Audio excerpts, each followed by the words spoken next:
Judith in Alberta writes to me, "Hey Paul, this question is not about audio systems, but cleaning the front of a KEF speaker. Our active 2-year-old granddaughter, I got one of those too, placed her unclean hand on the front of the KEF speaker before we could get to her. We can see a stain. Is there a way to clean it? We sure hope so. Thanks. My husband loves your channel." Oh, that's very kind. My 2-year-old granddaughter, Blair, who is the daughter of my son, Scott McGowan, who many of you probably know, apparently, and I just learned this, they came over for lunch. Well, Scott just landed on an airplane. Probably doesn't yet know what happened, but Blair took the needle and sorry. It's just 2-year-olds and phono cartridges and needles, and they just don't mix too well.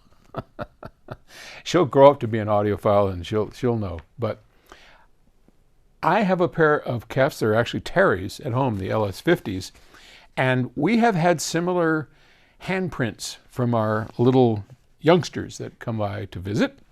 And my favorite way, and I would recommend it for these beautiful FR30s or the KEFs, is simply be a little careful with the driver, but Windex.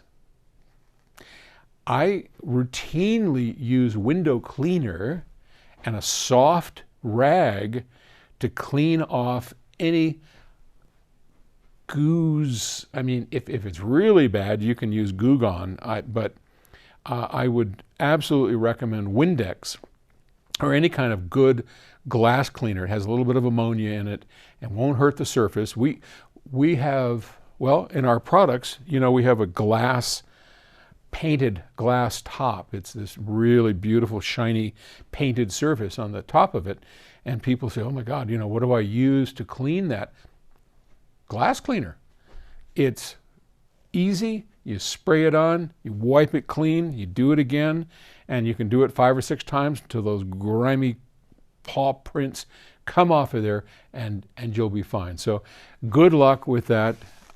I'm delighted that you have a little 2-year-old running around. They are as much fun as a barrel of monkeys, and they are like monkeys. Yep. So, okay. All right. Thanks for the question. Good luck with your speaker. Take it easy. Bye.